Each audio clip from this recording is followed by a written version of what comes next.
The Constitution says the privileges or immunities of those citizens shall not be abridged. So if the United States government under this new administration abridges those privileges and immunities with some of what Trump plans to do, denying people their paperwork or the citizenship benefits and treatment they would otherwise get, well, there we are. That's the conflict. YouTube, we back at it again with another vid today. I hope everybody's doing all right.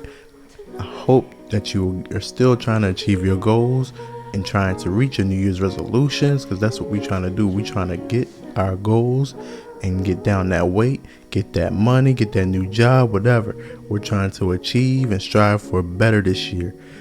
2025 is your year. But anyway, on the political side, as you guys know, we have Trump. As of Monday, he is officially the 47th president of the United States. So, first order of business, we have quite a few people who disagree with some of the things that he's trying to do.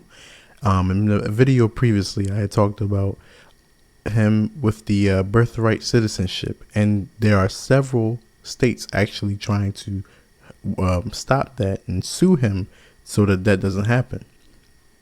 And also trying to intervene with the deportation of some of these immigrants. I'm going to say the quiet part out loud, and hopefully it makes sense.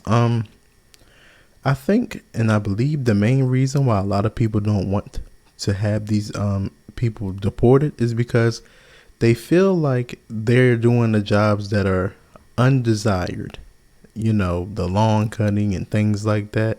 Those kind of jobs, especially the more manual labor jobs, and they're doing it for cheaper, which in turn is very unfair and very unwise to allow, because it's almost a saturation of the market, and these businesses are making money hand over fist. If we're trying to do what's right, we should allow some of these corporations to be able to get the kickbacks and things like that so that they can find a way to pay us a livable wage. So we're crying and whining about getting minimum wage to be higher. But people fail to realize if you raise minimum wage, then these corporations, because we're trying to attack the top, we're trying to make them pay more in taxes and trying to cut basically you're trying to cut them.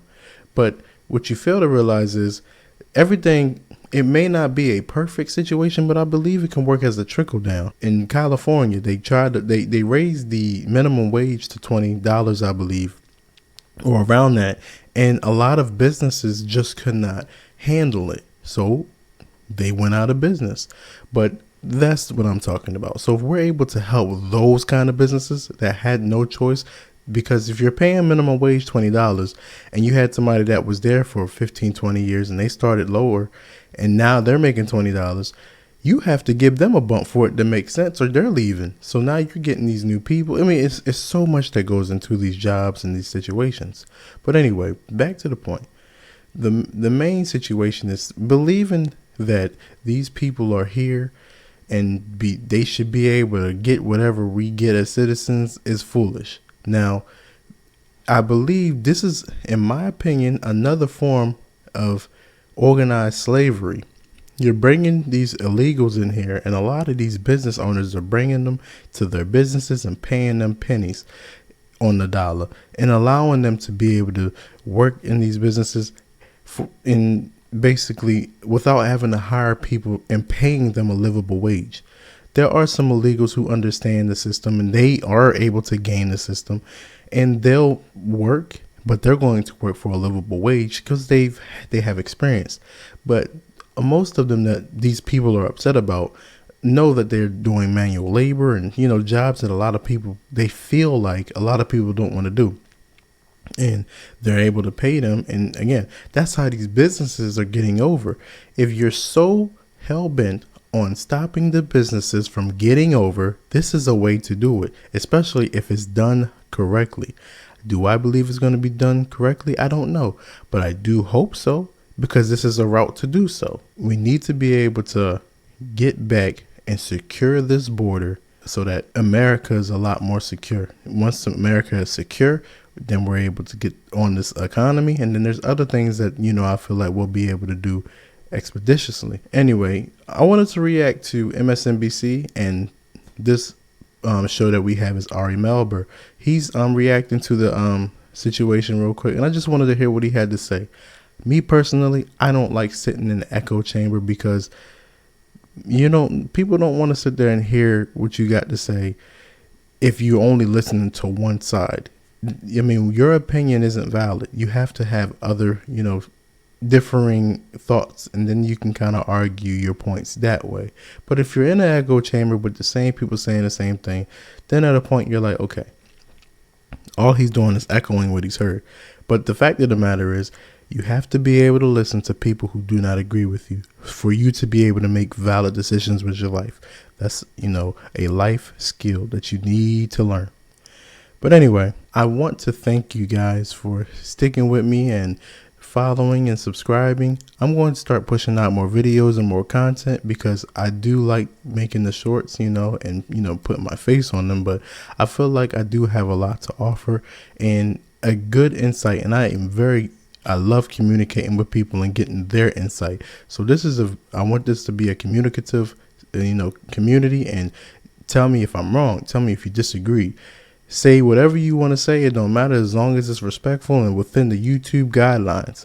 Aside from that, let's chop it up. I do not care. Let's get to it.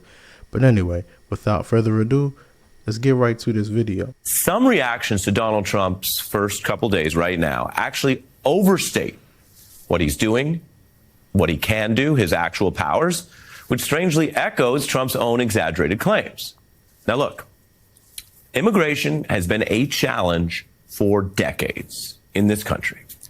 Donald Trump's first term faced high migration, as did Biden's recently completed term, which is why President Biden deported over 270,000 migrants in 1 year. That was one of the highest, which surpassed recent records by not only Trump, but other presidents.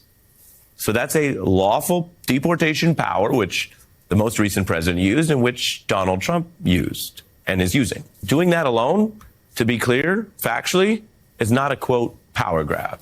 Now, I'm saying that as a fact. And again, the recent Biden administration did a lot of deportations, and we're now seeing promises to do that many or more. That's over here. Over here, vowing to potentially deploy the United States military in this country, or flatly breaking the Constitution or abusing federal powers to investigate, prosecute, arrest, or even jail local elected officials. Those are, as described and would be if enacted, abuses of power. And those could also be halted in court. The past first-term Trump immigration plans, some of which overreached past what was legally allowed. And so they were ultimately changed, narrowed, and sometimes halted on an emergency basis in the courts. So before he speaks, I wanted to applaud him because I reacted to AOC. A lot of these people are lying and saying Trump is doing something. He's overreaching on just the sheer fact that he's deporting people. Then they feel like the fact that he's deporting people is an illegal thing and he shouldn't do it and it's horrible and blah, blah, blah. Fact of the matter is, as Ari Melber just stated, that's actually not even the highest. Guess what?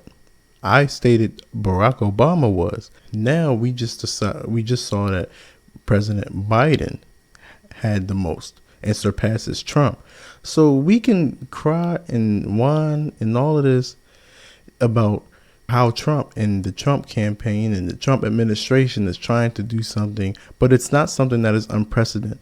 So it's a lie to sit there and try to basically make the point that what Trump is doing is wrong because it's been done before him and Biden just did it.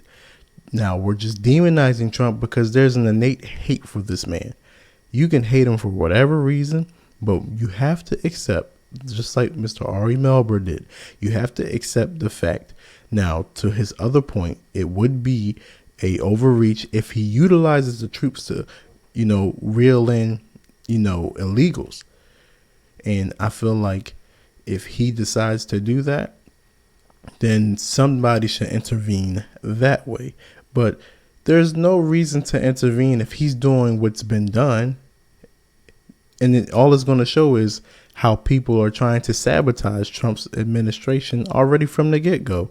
There's rules and things set in place, and all he's doing as of right now, his actions are showing that he's just acting legally. Now, there are some things that he has said that may be walking that fine line or even stepping over the line. And we'll just have to see if he does that. And if he does, I'm sure that it will be rectified and or checked. And if it's not checked, the Supreme Court will probably step in and say, hey, this is not going to work. And just like what's going on now, he'll probably be sued.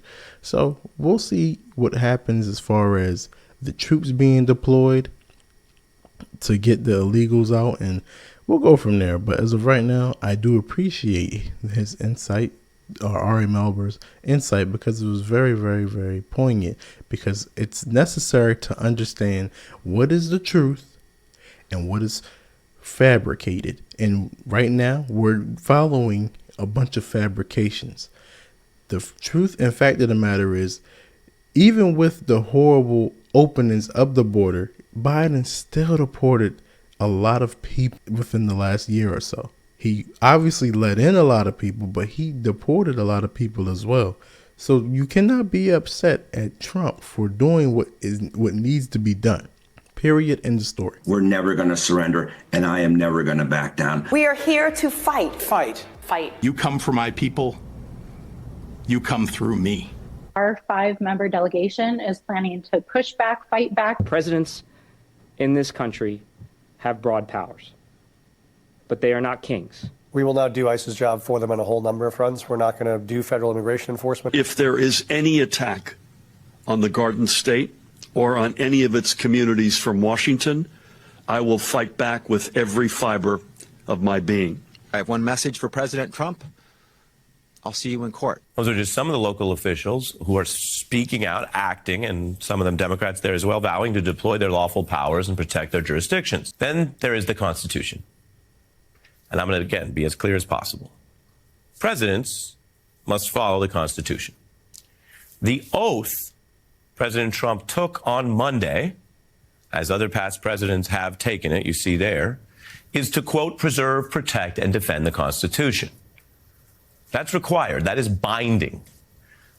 Yet on the same day that Trump took this oath Monday, he also issued an order flatly contradicting the Constitution. And I am reading to you from the Constitution, which says all persons born in the United States are citizens of the United States.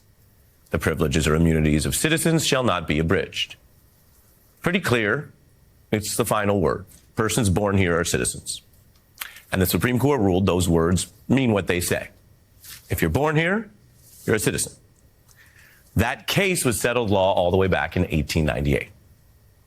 No politician can just change that in our system. Not Congress, not the president. So I think it's pretty ironic that they are trying to be upset about the Constitution, the way it's being utilized, and considering that not too long ago they were trying to take firearms, which is also an amendment, a constitutional amendment. It's a right. But to try to pretend that you guys don't know that you were trying to take away freedom of speech and try to silence people on all of these social media platforms and trying to basically mute people from saying the truth, or the fact that you were trying to take away firearms, or the fact that Title IX right now is being challenged because you have men trying to compete in sports. Title IX is rights to girls being able to have their own sports in schools. But if you're putting boys in sports, now what you're making it is co-ed.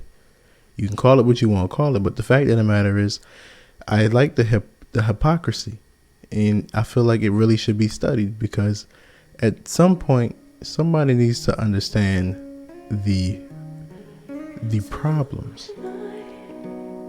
But I really do appreciate you guys once again, and if you can, like, comment, share. I'm definitely going to bring you guys some more content. Please stay tuned.